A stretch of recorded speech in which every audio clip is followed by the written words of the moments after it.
If you're a fan of bold and expressive art, come check out my Patreon. For just $1, you'll get exclusive access to artwork that I don't share anywhere else. Click the link in the video description to dive into my daring creations and unique artistic style. A looming threat to global health and economies, superbugs.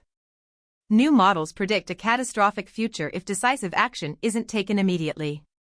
By 2050, the annual death toll from antibiotic-resistant infections could reach millions, crippling global economies with an estimated $2 trillion in annual losses. The stark reality is painted in a recent UK government-funded study, conducted by the Centre for Global Development. Without concerted global action, the rising tide of antimicrobial resistance, AMR, will significantly impact global GDP, resulting in a projected $1.7 trillion annual loss over the next 25 years. This isn't just a distant threat, it's a present danger escalating with alarming speed. The economic impact will be devastatingly uneven. The US, UK, and EU stand among the nations facing the most significant economic blows, highlighting the potential self-defeating nature of recent drastic aid cuts. The UK's recent decision to axe funding for the Fleming Fund, a crucial initiative combating AMR in low- and middle-income countries, is a troubling example of this concerning trend. This follows similar drastic cuts to foreign aid budgets by the Trump administration, totaling $9 billion, and substantial reductions by numerous European nations. These cuts aren't just symbolic, they are fueling a crisis. Anthony McDonnell, lead author of the study and a policy fellow at the Centre for Global Development, points out that while the initial research anticipated resistance rates following historical trends, the sudden and substantial cuts to official development assistance, ODA, from major global players like the US, an 80% reduction, the UK, reducing aid from 0.5% to 0.3% of gross national income, and significant decreases from France and Germany, among others, could dramatically accelerate the spread of resistance, pushing scenarios toward the most pessimistic projections. McDonnell warns that complacency is a dangerous luxury.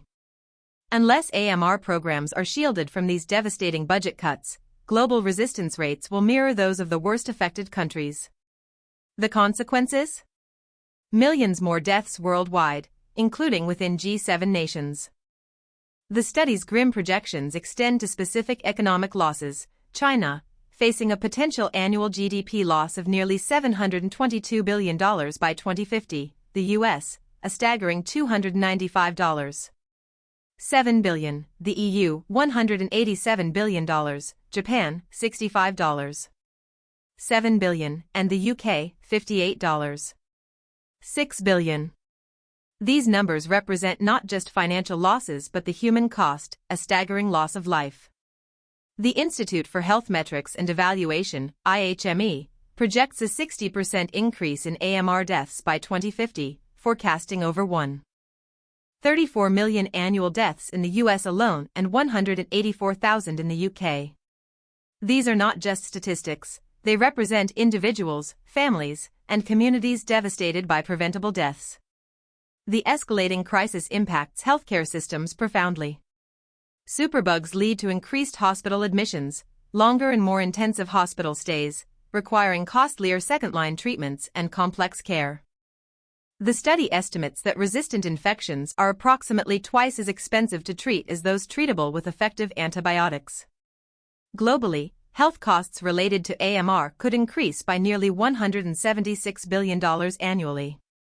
In the UK, this translates to a rise from $900 million to $3.7 billion, and in the US from $15.5 billion to nearly $57 billion.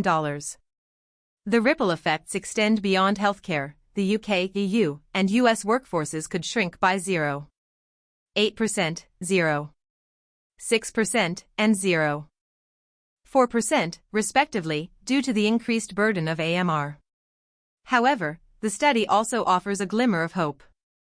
Investing in combating superbugs, increasing access to new antibiotics and high-quality treatment, could yield significant economic benefits.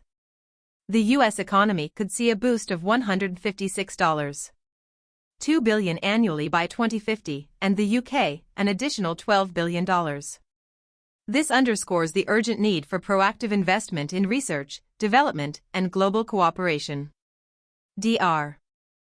Mohsen Nagavi, a professor of health metrics at IHME, emphasizes the escalating threat of AMR, warning that without immediate and concerted action, currently available medicines could become ineffective, transforming simple infections into deadly encounters. This requires policy changes from governments, development of new drugs, and widespread public understanding of antibiotic efficacy and ineffectiveness against viruses. A UK government spokesperson acknowledged the threat, citing their 10-year health plan addressing antimicrobial resistance and highlighting progress in reducing antibiotic use in meat production and pioneering a subscription model to incentivize the development of new treatments. While the government claims to work with international partners, the stark reality of recent aid cuts casts a long shadow over these assurances. The future remains uncertain, hanging precariously in the balance between decisive global action and the catastrophic consequences of inaction. The clock is ticking. The world is watching. The fate of millions hangs in the balance.